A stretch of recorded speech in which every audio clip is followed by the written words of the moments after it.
In today's episode of the Platform Presents podcast, I have an interesting guest here with me today. I'm with Andy Lambert, and he is the Director of Growth at ContentCal. And a lot of you folks out there are obviously betting on content for inbound marketing. And I think these guys bring really a very professional, very structured edge to content marketing. Today, we're going to be learning what this content marketing platform does, how it serves content marketers, and also we're going to be speaking about a content maturity model that the folks at ContentCal are working on. So a lot of stuff to dive in, and I'm pleased to have Andy on the show. Welcome.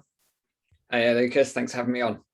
Awesome. So maybe give us that 360 overview. What is ContentCal all about? Content marketing platform, ultimately to allow teams of all sizes, predominantly it's small to mid-market teams, used heavily by agencies to organize all of their content marketing efforts.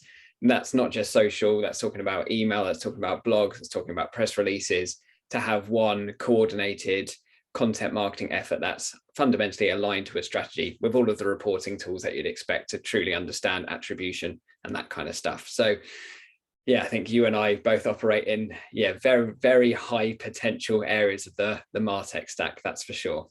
Yeah, very cool.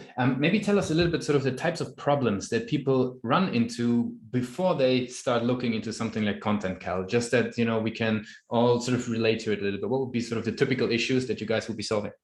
Yeah, a few. So let's contextualize into two main ones. One, which is organizational challenge, where you've either got a distributed team or you're working with clients, etc., and you're trying to build your content marketing plan, typically on a spreadsheet or on project management tools like Trello or Monday.com, etc. And that creates quite a fragmented approach because those tools don't really suit the high velocity nature that content marketing is. So there's an organizational challenge around that. So putting everyone on the same page with a common user interface, i.e. ContentCal, that's simple, intuitive, is a huge win, time saver, visibility, all that good stuff. Then the other end of it, I touched on it a second ago, which is about the reporting side of things, to truly understand what's working and why. Is it images, is it videos, is it carousels, is it certain blogs? What is driving the most meaningful metrics for your organization, and trying to get to some form of attribution around content marketing, especially from an organic perspective, super challenging for many businesses. So that is, what we're absolutely trying to solve. That we've built loads of tech to help solve that now, but we're constantly building more in this space. Yep, makes a whole lot of sense. Who's typically raising their hand within the companies to say, hey, we need something like ContentCal? Is that like the actual content producers because they just have so much, friction in their working processes? Is that a CMO that, from the top down, let's say, has as a bird's eye perspective? Is it agency owners? Like who is knocking your door? Yeah, agency owners definitely to drive efficiency in their agency, because obviously the high velocity nature of content marketing, as I said, CMOs trying to get more visibility around what's happening, and content marketing managers or anyone that's running some form of content in a marketing team. The roles could change, digital marketing manager, whatever. But fundamentally, someone that is running content on a day-to-day element of their business, that have realized that content is a big growth driver for their inbound engines. And whoever's investing heavily in that, it'll be teams involved in that. Whoever is doing the doing typically loves us because we solve a whole heap of pain. Very good. Let's talk a little bit about how people actually find ContentCal and get to know it. Like, what's the typical journey somebody's going through? In other words, like, what are the key client acquisition channels that you guys are leveraging? Yeah, so 60 to 70% of our business is driven through organic and all through inbound. We have, like most SaaS businesses, it's a freemium offering. So free trial all the way through to a free version, through to paid and more advanced offerings, etc. So a lot of it's driven through e-commerce. And that's been predominantly driven through organic, because we invested heavily and we continue to invest heavily in SEO. So we rank quite high for high intent search terms. Particularly our downloads have done really well. So our guides and downloads around those high intent search terms perform well. In addition to that, webinars is a massive driver. Actually, we have lots of high profile guests from the marketing industry on our webinars. We attract typically about 1,000 people per webinar. So that's a huge driver for us. In addition, of course, we've got paid search and paid social as well, which we invest heavily on. That's where a lot of our marketing spend goes as well. So always slightly hard to attribute exactly how much has been driven through paid versus what's just direct traffic and organic search, but you'll always see an uplift in your organic traffic when you're investing heavily in paid. So outside of that, of course, social media is another key channel. So I would, probably those 3 or 4 are the main ones.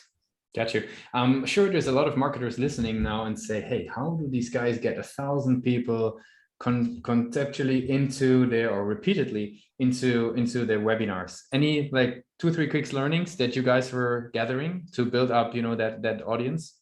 Yeah, so invest heavily in educational content and have an incredibly a curated email list. So only deliver stuff of absolute value. We are super passionate about education, not pushing ContentCal. So there's huge skills gaps in content marketing. So even outside of the webinar, we have our own content marketing academy. Building this thing that you referenced earlier, which is the maturity model to help people understand where they are at in terms of content marketing maturity and where their gaps are to get up to the next stage. So our business is driven through education. So for that reason, we have quite a good perception that's built over the last 5 years since we launched the business.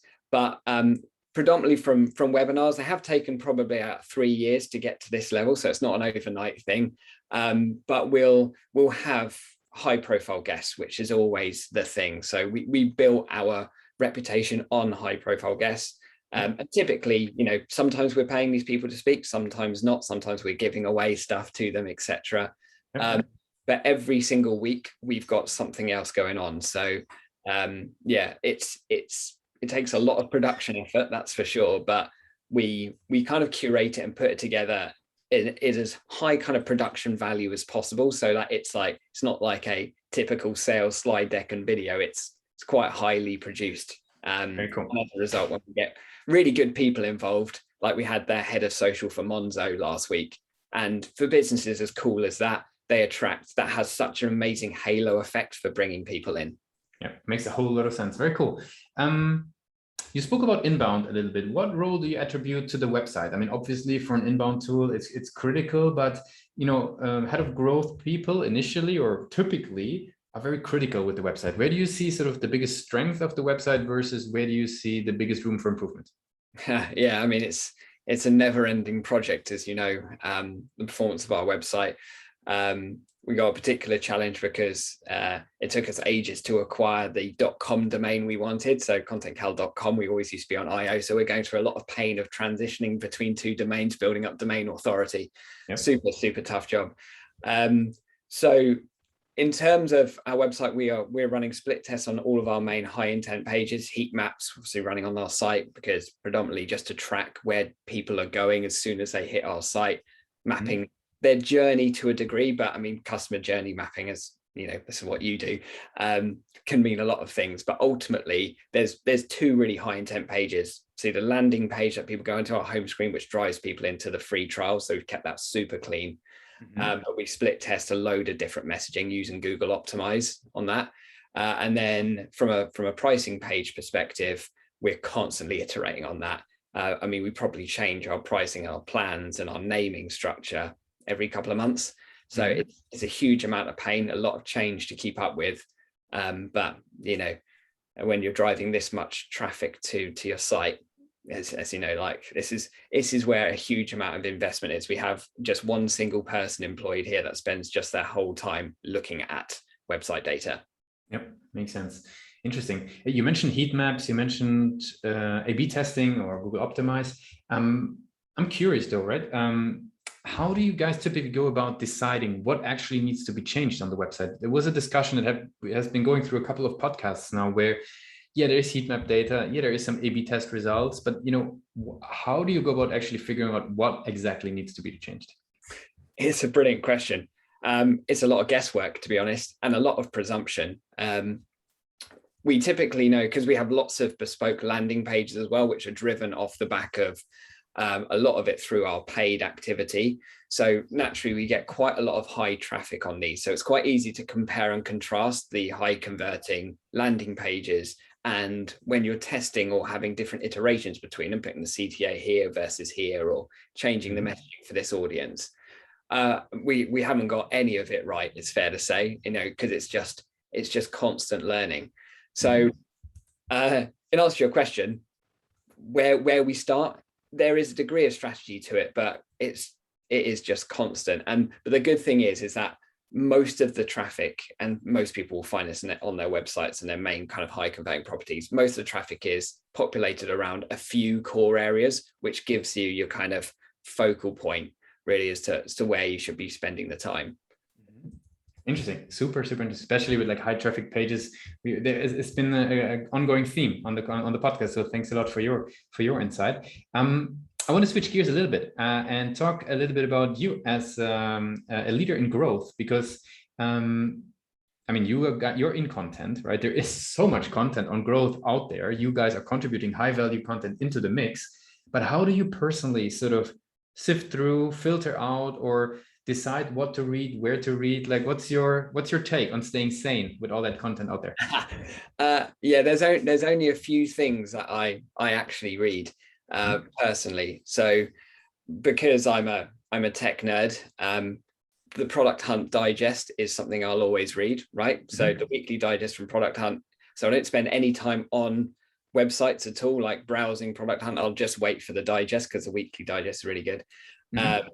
I'll obviously get the subscription to Crunchbase as well, because I want to see what other people at similar stages. And that's because I'm a co-founder here at ContentCal. So that's my interest in growing the business, because we're at Series A at the moment. So, very interesting. I subscribe to The Hustle, which I love, which is fantastic news around growth. I really love that. And it just kind of broadens the mindset a little bit. And the rest of my time is spent on one particular social media site, is Social Media Today. The digest from that is all you'll need to keep up with everything that happens in the world of social, other than content channels, obviously, but I'm not going to plug my own stuff. And then the fourth and final, which is possibly saving best to last, marketingexamples.com. Anyone in marketing needs that website, because there is practical advice is hard to come by. That website has utterly nailed it in terms of like, this is how you write high converting landing pages. This is how you write marketing copy, comparing and contrasting. Which domain was that? Marketingexamples.com. Very cool. Awesome. I'm curious, because you're deep into content marketing, obviously. What do you tell somebody who, because there's a lot of founders starting out, there's a lot of marketers getting into content marketing, and they run into the situation that it seems like a lot of keywords are taken already, a lot of content is written already. What do you tell them? Will there ever be enough content? Will keywords be exhausted? What's your take on it? There's always space, no matter how saturated something looks. When you get inside something, there's always space. Before we started ContentCal, a lot of people were like, why does the world need another social media? Because at that point, we were just social media. We're basically a rival to Hootsuite. No one needs another social media platform. But when you get inside a market and when you kind of soak yourself in it, you start to realize the gaps and your angles here. So there is always opportunity. But for me, probably the bit I'm most thankful I did in the early days of ContentCal is make friends with everyone that was writing about content marketing as a subject that I could find that would listen, right? So, we often think in content marketing about like, oh, we've got to write our own stuff to get it ranked number one. But there's so many people that are writing stuff that you could be part of too, to get yourself featured as part of I'd look at everyone that's reviewed content marketing tools and get in touch with them. It takes a long time. I spent a lot of time traveling the country, going out for coffees with people when we could do that. And that's it. It's just simply building relationships, earning trust of people, getting people to talk about you more on the high value, on a high value search intent pages, because it's much easier to get yourself added to one of those websites or blogs or whatever, rather than getting your website ranking there. It's taken us 5 years to be on page 1 of Google now. Makes sense. Makes sense. Maybe for anybody who practically wants to go that route, like what did you tell these authors back then? Like what did you offer them? What did you ask them? So what I offered them was free access to the tool, obviously. I offered them simply the opportunity to well, in the early days, we were thinking about how else could I promote them as well. So it's always about kind of value exchange. So for example, I have a rather large network on like LinkedIn, for example. So I'd be like, I love what you're writing and I really want to share it. And I'd spend time like tagging them and stuff and saying, oh, you know, X person, you'd really like this, or sending them useful things, investing. If we think that something was high value, and I'll give you a perfect example, right? In the earliest days, I was Googling Hootsuite pricing and someone ranked above Hootsuite for that term. I was like, I need to make friends with this person, which was a 7 reasons not to use Hootsuite. I was like, I need to make friends with that person, right? So I ended up giving him some money as well, just as a token. So I gave him £500, which is, you know, for that value, absolutely nothing. So it's just being, you know, normal human being behavior that really would help someone like you, right? So think about giving first, think about things you can do for someone. Also, don't be afraid to spend money as well, because there is, you would pay thousands and thousands to get something that is that high value property. So, you know, just be open right from the outset that you're not expecting stuff for free. And that has done the trick. Very cool. Let's wrap it up with some rapid fire questions. Are you ready for those? Let's do it. What's the last book you read? It is Obviously Awesome by April Dunford, about positioning. Yeah. What's one single thing that the company is focused on the most at the moment? Conversion rate optimization. If there would be no boundaries in technology, what's the one thing you would fix for your role? For my role? I think for the business in general, for our product as well, probably the same answer. It is the limitation of the fact that we spend so much time writing stuff in content, stuff that's already been written. Machines are getting much better. GPT-3 is not quite there. So that's what I would fix. I want to go deeper into AI, and that's where we're headed as a business anyway. So yeah, that's where I'd go. What's the last thing that kept you awake at night about the company? The next fundraise. And if today would be your first day working on ContentCal, what's the one advice you would give yourself? Invest in SEO earlier. Very, very cool. And I really appreciate you taking the time with us today and shared a bit about the story of ContentCal, how you're thinking about growth and your journey as well. I want to give you the very last word. If somebody would be forgetting all that we discussed about ContentCal, what's the one thing that they should remember? Well, good question. I don't even know how to answer that so succinctly. But if you want to scale your business with content marketing, I would suggest using ContentCal. Thanks a lot for being a guest on Platform Presents. Absolute pleasure.